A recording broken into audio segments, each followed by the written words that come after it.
नमस्कार साथियों, आप सभी का स्वागत है इंडी टॉक पर। मैं हूं शशिकांत कुमार। बिहार की सियासत पे कुछ तो बड़ा होने वाला है। बिहार की राजनीति में एक बड़ा भूकंप तो आने ही वाला है और बिहार की सियासत में वो बड़ा भूकंप ईद के बाद आएगा या वक्त एक्ट के संसद में पेश होने के बाद आएगा। जिस भूकंप का अंदाजा ईडी को भी लग चुका है, तभी तो बिहार में एक अधिकारी पर, एक चीफ इंजीनियर पर ईडी का एक्शन होता है और वो एक्शन नीतीश कुमार को सीधे मैसेज देने के लिए होती है। ईडी की कार्रवाई पर हम एक वीडियो बना चुके हैं, उस वीडियो को आप देख लीजिए। लेकिन तमाम परिस्थितियों के बीच में भाजपा का प्लान एन तैयार हो चुका है। भाजपा का प्लान एन तैयार हो चुका है। भाजपा का ऑपरेशन लोटस एक्टिव हो चुका है और भाजपा का ऑपरेशन लोटस एक्टिव हो चुका है। भाजपा का मास्टर प्लान तैयार हो चुका है। अमित शाह, गृह मंत्री अमित शाह एक नई रणनीति बना चुके हैं बिहार को लेकर। अमित शाह ने एक ऐसा रणनीति बनाया कि एक झटके में नीतीश राज, जो 20 सालों से बिहार में है, बिहार ने 2005 के बाद अपना मुख्यमंत्री नीतीश कुमार को ही देखा है, लेकिन अब नीतीश कुमार की बारी अब जाने वाला है। अब बिहार को नया मुख्यमंत्री मिलने वाला है और वो मुख्यमंत्री संघ के 100वें साल में कोई आरएसएस का व्यक्ति बिहार का मुख्यमंत्री बनने जा रहा है। कोई संघी, कोई कट्टर संघी, कोई कट्टर हिंदूवादी चेहरा बिहार के अगले मुख्यमंत्री बनने जा रहा है और इसके लिए अमित शाह ने मास्टर प्लान तैयार कर लिया। जैसे उत्तर प्रदेश में योगी आदित्यनाथ है, तो बिहार को भी योगी जैसा कोई नेता देने के मूड में भारतीय जनता पार्टी है। और वर्तमान में जो डिप्टी सीएम है वो मुख्यमंत्री के चेहरा नहीं है, जो भाजपा के डिप्टी सीएम बनाए गए। बिहार में भारतीय जनता पार्टी हिंदुत्व का एक नया प्रयोगशाला शुरू कर सकती है। बिहार में भारतीय जनता पार्टी कोई अपर कास्ट से हिंदूवादी नेता को नहीं देगा, बल्कि वो ओबीसी या एसटी समाज का कोई ऐसा व्यक्ति होगा जो हिंदूवादी छवि का रखता हो, जो आरएसएस का बैकग्राउंड का होगा, उसी को बिहार का अगला मुख्यमंत्री बनाया जाएगा। यानी आप स्पष्ट है, नीतीश कुमार बिहार के मुख्यमंत्री बस चंद महीनों के लिए है। चंद महीनों के बाद बिहार को नया मुख्यमंत्री मिलेगा और वो मुख्यमंत्री आरएसएस का होगा। वो मुख्यमंत्री आरएसएस की पसंद का होगा। संघ प्रमुख कहे भी थे कि बिहार के बुरे दिन अब समाप्त होने वाला है, तो बिहार का बुरा दिन समाप्त होगा। आरएसएस के 100वें साल में बिहार को एक संघी नेता, बिहार को एक संघी मुख्यमंत्री मिलने जा रहा है। बिहार को एक कट्टर हिंदूवादी चेहरा मुख्यमंत्री के तौर पर मिलने जा रहा है। नीतीश कुमार की सियासत एक झटके में समाप्त हो जाएगा। नीतीश कुमार की राजनीति एक झटके में समाप्त होने वाली है। बिहार की सियासत में एक बड़ा भूकंप तो आने ही वाला। आपको बताते चले कि वक्त बिल में जो देरी हो रही है उसके पीछे का बड़ा कारण यही है कि नीतीश कुमार ने यह कह दिया कि हम आपके साथ हैं, लेकिन वक्त बिल को ईद के बाद लाइए।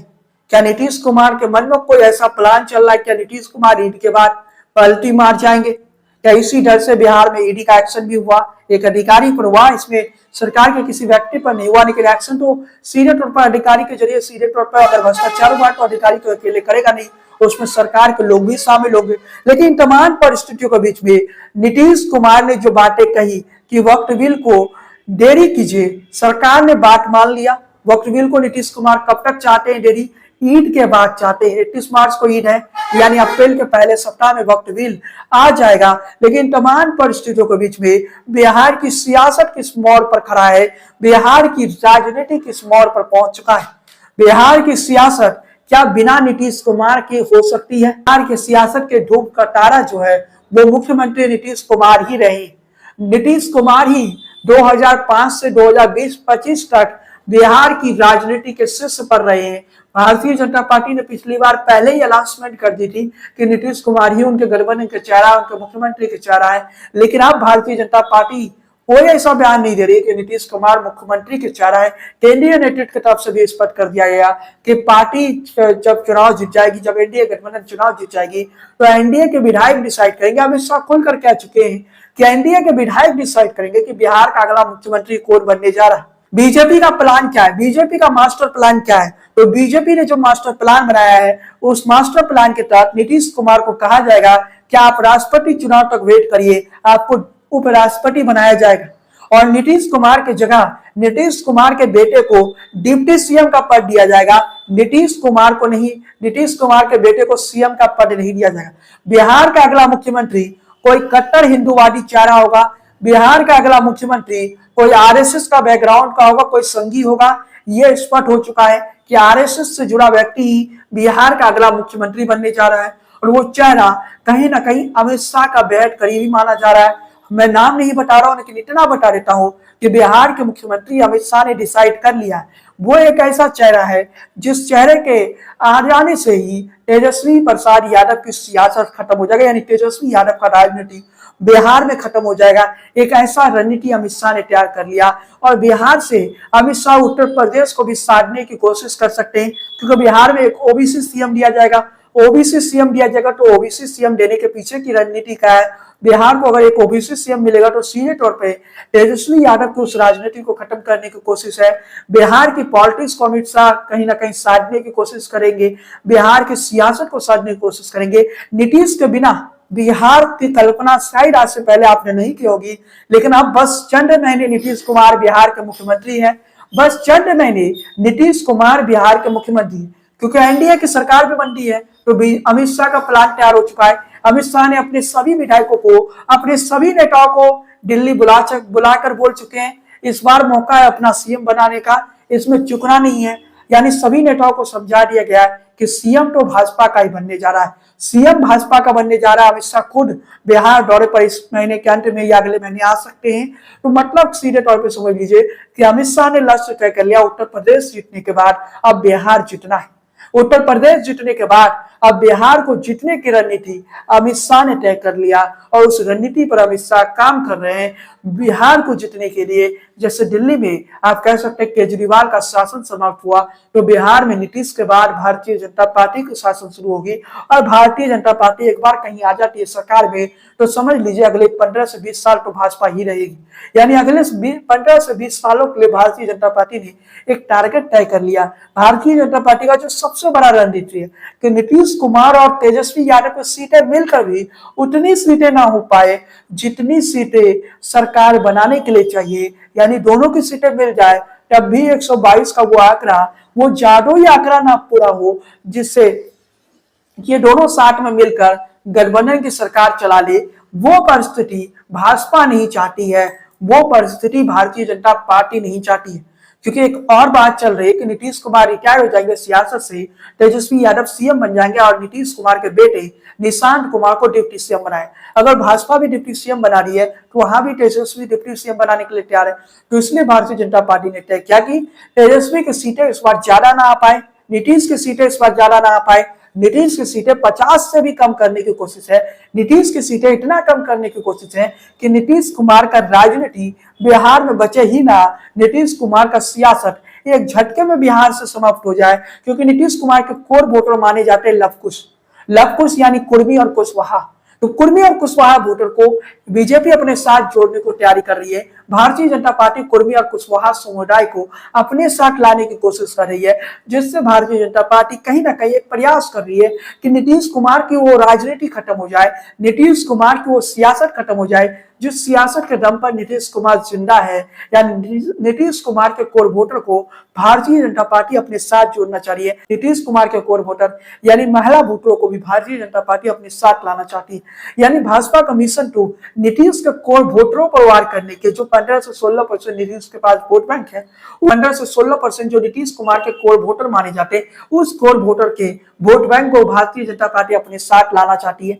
ऑपरेशन लोटस के जरिए भारतीय जनता पार्टी का एक पूरा फोकस ये है कि नीतीश कुमार के सीटों की संख्या पिछली बार से भी कम रह जाए, तेजस्वी यादव की सीटों की संख्या कम हो जाए, नीतीश और तेजस्वी दोनों साथ भी आ जाए तो उस परिस्थिति में ना रहे कि ये दोनों अपना सरकार बना सके।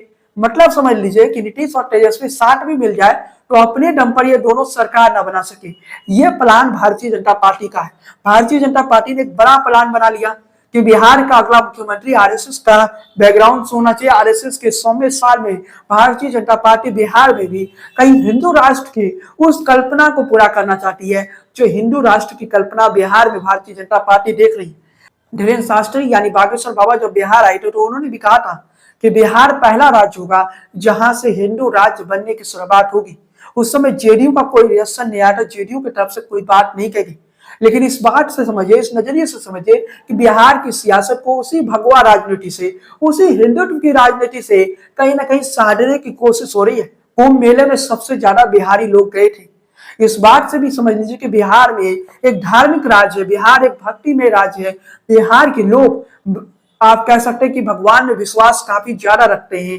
तो बिहार के लोगों को उसी तरीके से बिहार के लोगों को अपने साथ जोड़ने की भारतीय जनता पार्टी ने कोशिश कर रही है। और भारतीय जनता पार्टी कहीं ना कहीं हिंदुत्व की उस सियासत को बिहार में बखूबी निभाना चाहती है। उस हिंदुत्व की राजनीति को बिहार में को हिंदुत्व की राजनीति से बिहार को साधने की कोशिश कर रही है। और भारतीय जनता पार्टी ये कोशिश में लगी।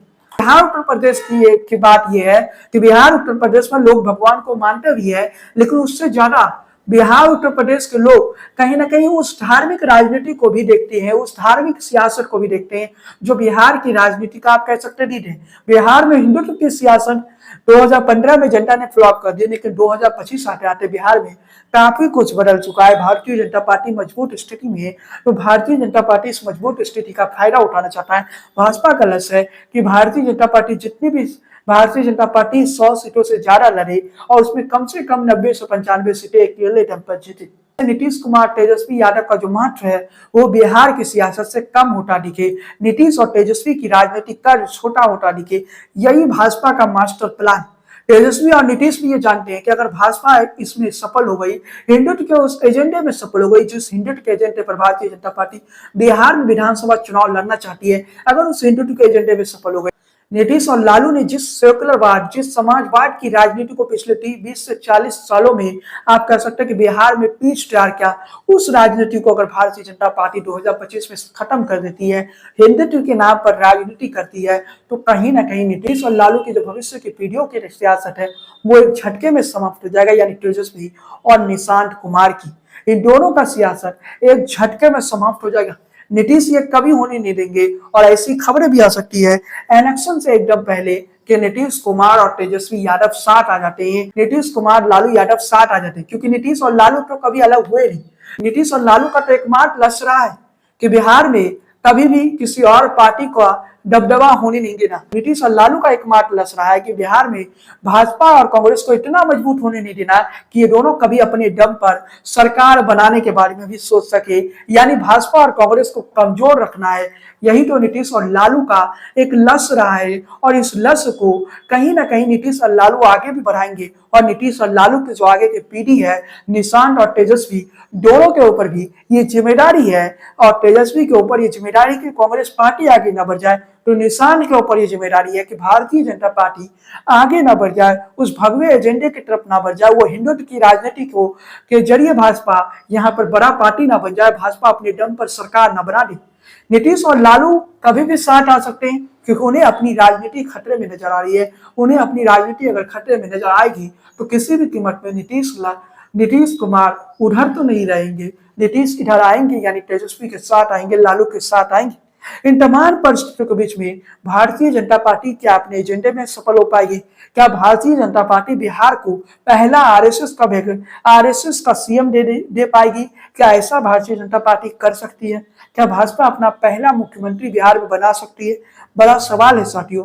इन तमाम सवालों के बीच में बिहार की राजनीति इस समय एक महत्वपूर्ण मोड़ पर खड़ा हो चुका है। बिहार की सियासत इस समय एक ऐसा मोड़ पर खड़ा है जहां फैसले तुरंत लेना है और जहां फैसले करबे भी लेना है। इसके साथ ही ये भी बताते चले कि बिहार की राजनीति में अभी आप जो कुछ देख रहे हैं वो बस ट्रेलर है, क्योंकि फिल्म तो अभी बाकी है, पिक्चर तो अभी बाकी है। लेकिन इसके साथ ही साथ एक बार मैंने ट्वीट किया था ट्विटर पर, और वो ट्वीट किया था ट्विटर पर, जिसमें मैंने कहा था कि 2025 का विधानसभा चुनाव भारतीय जनता पार्टी हिंदुत्व के एजेंडों पर लड़ेगी।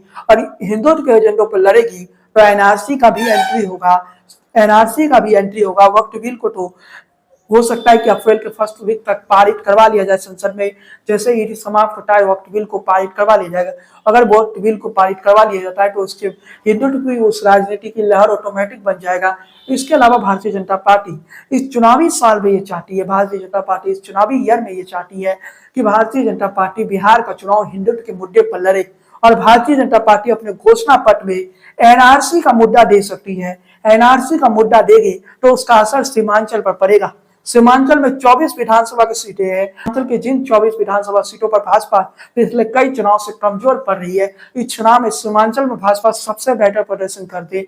अगर भाजपा ने एनआरसी को अपने घोषणा पत्र में शामिल कर लिया, हमारे पास जो भाजपा के सूत्रों से खबर है, इस बार भाजपा अपने घोषणा पत्र में एनआरसी को भी रखेगा और भी कई ऐसे मुद्दे हैं जो हिंदुत्व को प्रभावित करती है, उन मुद्दों को भी भाजपा अपने घोषणा पत्र में रखेगी। उसमें यूनिफॉर्म सिविल कोड भी है, उसमें लव जिहाद का वो कारण भी है जिसे भारतीय जनता पार्टी अपने घोषणा पत्र में रख सकती है। तो खैर समझिए कि आगे बिहार की सियासत में क्या होता है। आपको क्या लगता है, क्या भारतीय जनता पार्टी अपने एजेंडा में सफल हो पाएगी, नीतीश कुमार को हटा पाएगी या नीतीश कुमार को नहीं हटा पाएगी? कमेंट बॉक्स में बताइए। पहली बार हैं तो चैनल को सब्सक्राइब कर लीजिए, बेल आइकन की घंटी को बजाइए। इसके अलावा फेसबुक पेज को फॉलो कीजिए, लाइक कीजिए। बने रहें टॉक के साथ। जय हिंद, वंदे मातरम।